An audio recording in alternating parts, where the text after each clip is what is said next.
وہ ہمیں تو پتہ ہے جس طرح آپ کہہ رہی ہیں. پاکستان کے ساتھ تو یہ ہو رہا ہے, پاکستان تو ڈیل کر رہا ہے اس کے ساتھ, لیکن اگر یہ آگ بھڑکے گی جس طرح بار بار ہم کہہ بھی چکے ہیں, تو یہ پھر خطہ, اس میں صرف خطہ نہیں رہے گا, باقی ساری دنیا بھی متاثر ہوگی, بڑی سیریسلی متاثر ہوگی.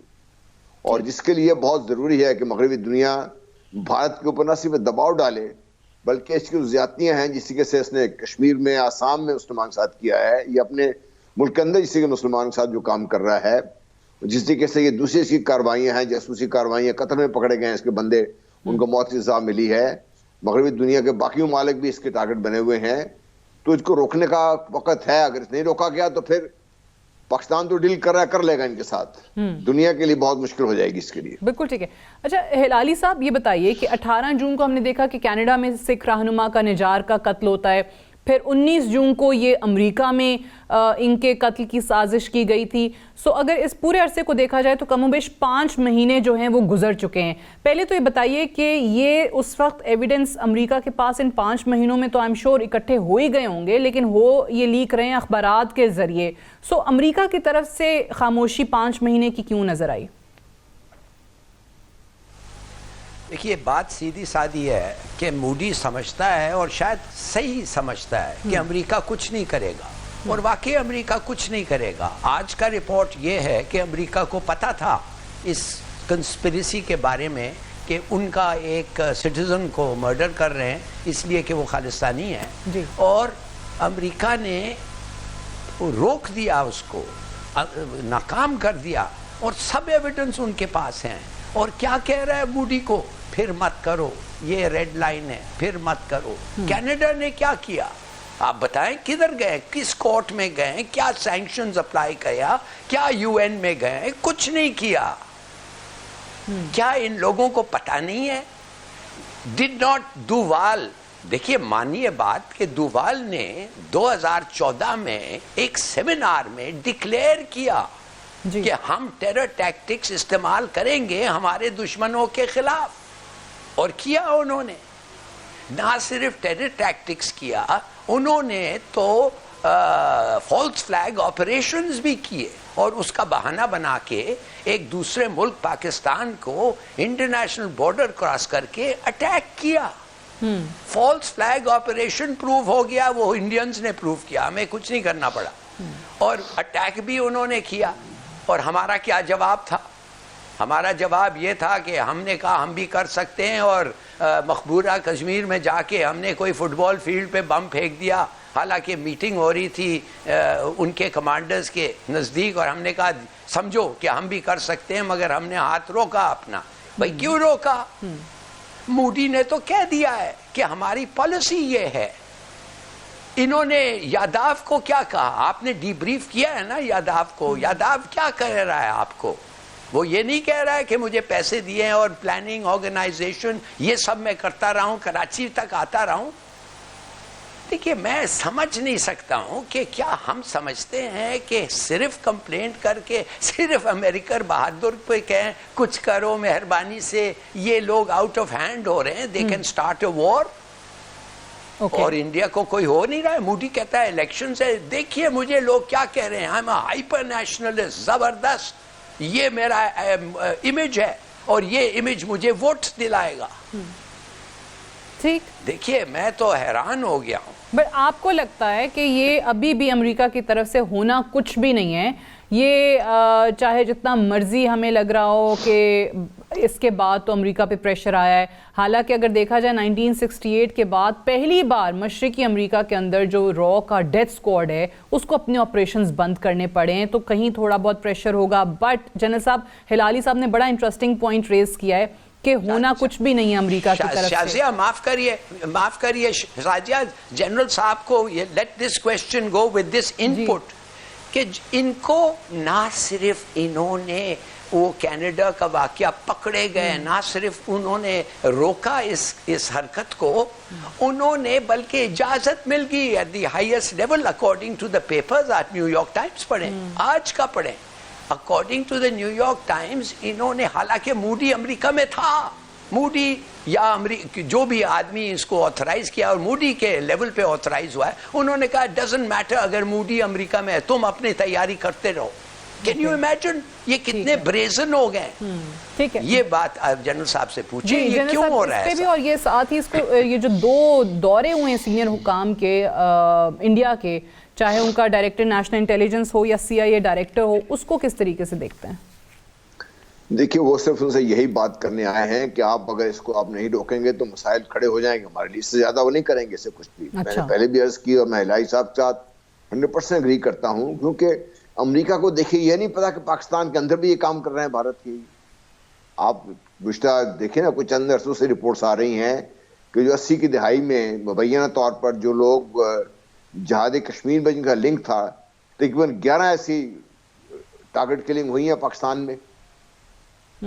پاکستان نے اس مسئلے میں بھی کوئی خاص قدم تو نہیں اٹھایا, لیکن جو پاکستان نے جس طریقے سے مس ہینڈل کیا یادو کا کیس, ہم اس سارا کچھ کو کیس کو بنا کے دنیا کے سامنے ہم لے کے جائیں گے تو بات بنے گی. امریکہ بھارت کا انٹرسٹ بہت زیادہ ہے. امریکہ کا انٹرسٹ کہاں سے ہے؟ امریکہ کا انٹرسٹ کوئنسائڈ کرتا ہے چونکہ یوکرین میں ٹوٹل سپورٹ نہیں مل رہی اس کو بھارت کی طرف سے, اس لیے بھارت کو کچھ نہیں کرے گا. وہ فلسطین کے مقابلے میں بھارت ٹوٹل کے ساتھ کھڑا ہے, بھارت کو کچھ نہیں کہے گا. وہ افغانستان میں ان کے انٹرسٹ ملتے ہیں اس لیے بھارت کو کچھ نہیں کہے گا, کیونکہ بھارت کو افغانستان کے ذریعے وہ استعمال کر رہا ہے, پاکستان کے خلاف بھی چین کے خلاف بھی. تو ان کو کہیں گے تو کچھ نہیں وہ اس لیے. لیکن یہ وقت یہ ہے کہ اب حالات تبدیل ہو رہے ہیں انٹرنیشنلی. اب دیکھیے پوری دنیا اس وقت یہودیوں کے خلاف بھی اٹھ کھڑی ہوئی ہے, اور یہودی خود بھی اپنی ریاست کے خلاف اٹھ کھڑے ہوئے ہیں, اور یہ مغربی دنیا کی حکومتوں کو یہ مسئلہ بنا ہوا ہے کہ پروٹیسٹ کو کیسا روکیں. یہ چینج کا وقت ہے. اس چینج کے وقت میں پاکستان کو اپنے دوستوں کے ساتھ مل کر ہائیسٹ لیول پر, انٹرنیشنل لیول پر لا فیئر ہے, دوسری جگہ ہے جہاں پہ ہم جا کے ہم یہ معاملہ اٹھا سکتے ہیں, ڈاکومنٹری پروفز کے ساتھ صحیح طریقے سے تیاری کر کے لے کے جائیں ان کو, اور ہم پروف کر سکتے ہیں. بھارت کا ہاتھ روکنا پڑے گا, نقصان پاکستان کا تو ہوگا ہی جیسے ہم پہلے عرض کی تھی, لیکن بھارت کے جو عزائم ہیں اگر ان کو بھی لگام نہیں دی گئی تو یہ خطہ بھی آگ میں جلے گا, اور اس کے بعد پوری دنیا بھی آگ میں جلے گی. ٹھیک ہے, تو بڑا انٹرسٹنگ ہلالی صاحب کہ پاکستان کیا کر سکتا ہے, یہی سوال آپ سے. آپ نے کہا شروع میں کہ جی کمپلین کرنے سے کچھ نہیں ہوگا, آپ زیادہ زیادہ کیا کر سکتے ہیں کہ دیکھیں بھارت یہ کر رہا ہے.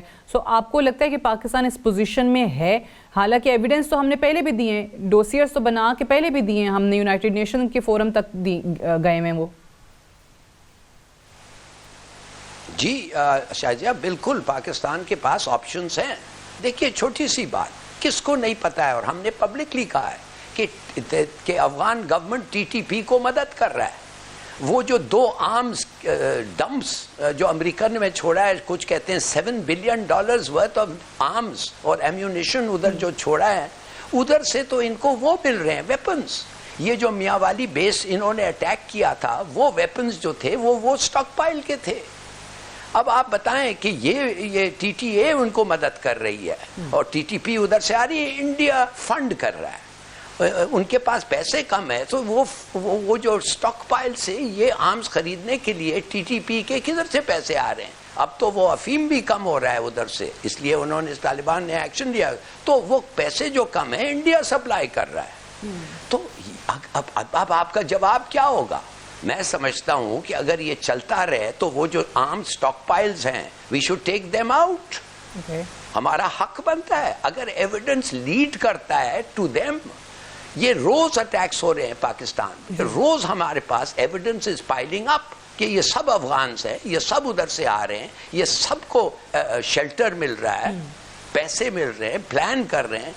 تو مہربانی سے کچھ تو کرنا پڑے گا, نہیں تو کیا بس آپ دیکھتے رہ جائیں گے. ٹھیک ہے, یعنی صرف اور صرف باتیں کرنے سے نہیں ہوگا, اب آپ کو عملی طور پہ کوئی اقدام اٹھانا ہوگا. جیسے ابھی پہلے بھی بات ہو رہی تھی, جو جنرل صاحب نے بھی کہا کہ آپ کو تیاری کر کے جانا ہوگا. وہ فورمز بھی بتا دیجیے جنرل صاحب, کیونکہ ہمیں تو یہ بتایا جاتا ہے کہ ہم نے تو کوئی فورم چھوڑا نہیں ہے جہاں تک بھارت کے خلاف شواہد کے ساتھ, ایویڈنسز کے ساتھ بات نہ کی ہو. دیکھیے ہم نے لے کر گئے ہیں ڈوزیئرز, دنیا نے ڈوزیئر کیوں توجہ نہیں دی. انٹرنیشنل کورٹ آف جسٹس ہمارے پاس ہے, ہیومن رائٹس کا سسٹم ہمارے پاس ہے. کوئی ایسے ہر جگہ فورم پر دنیا مانگتی ہے پروف, سارے سالڈ پروف. ہمارا جیسے پروسیکیوشن کا سسٹم اور جو ہم ڈاکومنٹس تیار کرتے ہیں نا, ہیئر سے پہ زیادہ ہے, کہانیوں پہ زیادہ ہوتا ہے. ٹھوس دلائل کے اوپر backed up by the evidence جو پاکستان کے پاس ہے. پاکستان کیس تیار کرنے میں کمزور رہا ہے, اس لیے کیس ہمارے کہیں سنے جاتے نہیں ہیں. اوکے. اور نمبر 1 دیکھیے ہم نے پاکستان نے اپنے ہاتھ یہ بھی بتا دیجئے لگے ہاتھوں کہ کیوں کمزوری کہاں سے دکھائی گئی ہے, کیوں ہم نے اپنا irrefutable ایویڈنس ہونے کے باوجود انڈیا کے اگینسٹ وہ کمزوری کہاں سے آ جاتی ہے کہ آپ کی بات پر یقین نہیں کیا جاتا؟ دیکھیے مجھے تو آج تک یہ سمجھ نہیں آئی کہ اس وقت کی حکومت نے یادو کا کیس جب انٹرنیشنل کورٹ آف جسٹس میں چل رہا تھا ہم نے کیوں اگری کر لے جانے کے لیے اس کو, ہم نہ کرتے ہوئے کیس نہ چلتا وہاں پہ. اس کے بعد پاکستان کے لیے نئی مصیبت ہم نے کھڑی کر لی اس کے لیے. ہم جب کیس یو این میں لے کے جاتے ہیں, یو این میں بھی دیکھیے یادو جب پکڑا گیا تھا اس وقت ہم نے بات نہیں کی, اس کے بعد خیر بات ہوئی. ہم نے وہ کیس جو بنا کر دیا ہے, جو میری اطلاعات یہ ہیں کہ وہ انٹرنیشنل لوگ سب آپ سے یہ کہہ رہے ہیں کہ بھئی یہ اس کے پاس پراپر ایویڈنس ساتھ نہیں لگا ہوا اس کے ساتھ. انٹرنیشنل کورٹ میں جب آپ جائیں گے تو ہر چیز کو ایویڈنس مانگتے ہیں. ایویڈنس ہے پاکستان کے پاس, کیس تو تیار کریں اپنا صحیح طریقے سے. پھر اس کے علاوہ اور ابھی دیکھیے حافظ سعید صاحب کے ساتھ لاہور میں جب حملہ ہوا تھا ان کے گھر کی طرف, وہ تو انڈیا نے خود تسلیم کیا کہ ہمارا منصوبہ بندی یہ تھی, ہم نے یہ کرنا تھا یہ کرنا تھا. ہم اس کو بھی آگے اٹھانے قاصر ہے ہمارے لیے. ہم خود ڈیفینسو پہ ہیں کیونکہ بدقسمتی یہ شادیہ کہ ہم اس کو بھیک مانگ رہے ہیں پوری دنیا سے. ہمارے جو ہم یہ کشکول لے کے پھر رہے ہیں نا, اس نے ہماری نظریں نیچی کی ہوئی ہیں. ہم اس کے علاوہ ہمارے پاس وہ ہوتا ہے کہ ایک نیشنل پرائڈ ہوتی ہے ہماری. ہم اس کو کیوں نہیں دنیا کے سامنے کھڑے ہو کر بات کر رہے کہ ہمارے ساتھ یہ ہو رہا ہے. ہم اس کا ورنہ اس کا جواب پتھر سے دینے کی ہمیں ہمت نہیں ہے. لیکن آپ کہہ رہے ہیں کہ وہ بہتر ہو پوزیشن اگر آپ کے اکنامکلی آپ کہہ رہے ہیں کہ جی سٹرونگ ہوں, اور تاکہ دنیا آپ کی طرف آپ کی بات کی طرف توجہ دے. جنرل غلام مصطفیٰ صاحب, ظفر ہلالی صاحب, thank you very much for joining us on. We'll take a break here. Stay tuned.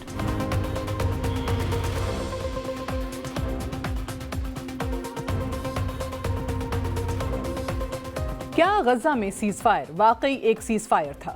نہیں, کیونکہ گزشتہ کئی دن سے اسرائیلی ڈیفنس فورسز متعدد مرتبہ سیز فائر کی خلاف ورزی کی مرتکب ہو چکی ہیں, جس میں کئی لوگوں کی ہلاکت بھی ہو گئی ہے, جبکہ حماس کی طرف سے ایک بھی فائر نہیں کیا گیا. دوسری جانب اسرائیلی افواج نے نہ صرف غزہ بلکہ ویسٹ بینک میں بھی محاذ گرم رکھا تھا. اسرائیلی افواج کی طرف سے گھروں میں ریڈ کے ساتھ گرفتاری کا سلسلہ آج بھی جاری ہے, جہاں ہر سیز فائر کے دوران 6 سے زائد افراد کو شہید کیا جا چکا ہے. یہ بات درست ہے کہ ویسٹ بینک غزہ کا حصہ نہیں ہے, مگر سب سے اہم بات قیدیوں کے تبادلے میں اسرائیلی افواج جن کو چھوڑ رہی ہیں ان کا تعلق ویسٹ بینک سے ہے.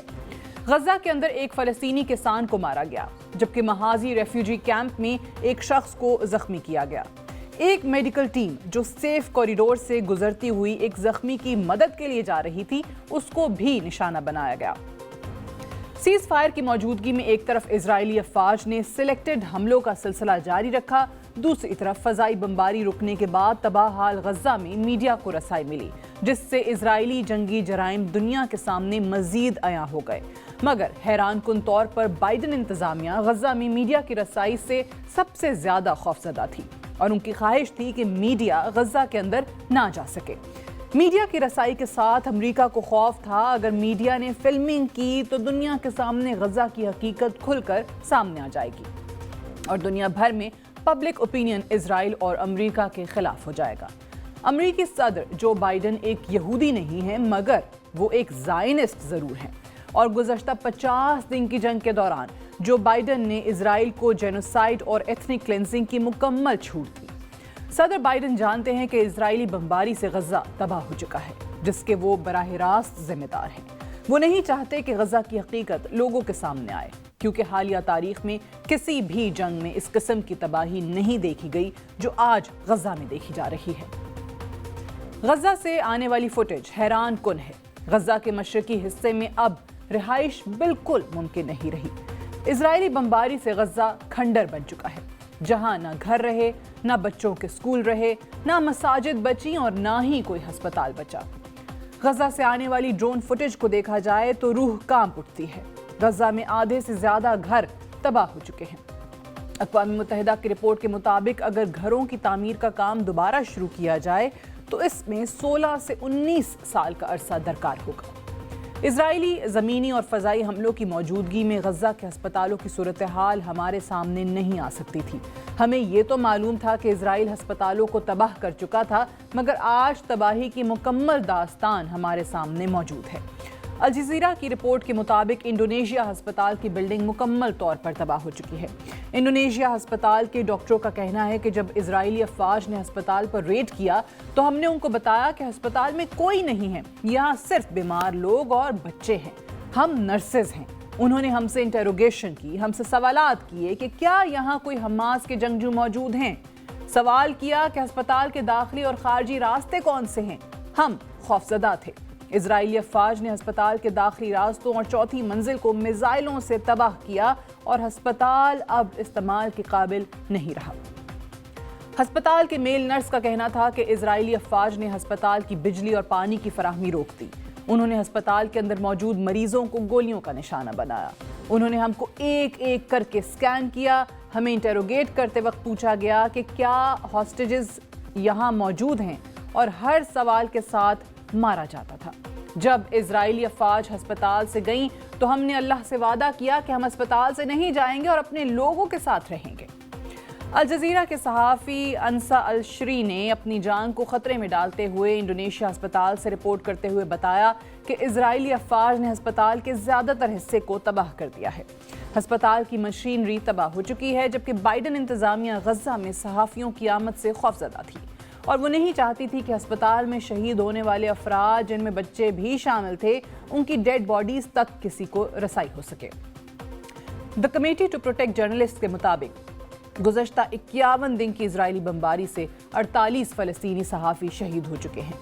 آج کے اس ایڈیٹوریل کو ہم اس نقطے پر کنکلوڈ کرتے ہوئے آپ کو بتاتے چلیں کہ جہاں سیز فائر کے ساتھ حماس اور اسرائیل کے مابین قیدیوں کے تبادلے کا آغاز ہوا، وہاں میڈیا کو رسائی کا موقع بھی ملا اور صہیونی ریاست کے مظالم اور بربریت آج دنیا کے سامنے ہے۔ That's all for tonight. Good night and اللہ حافظ۔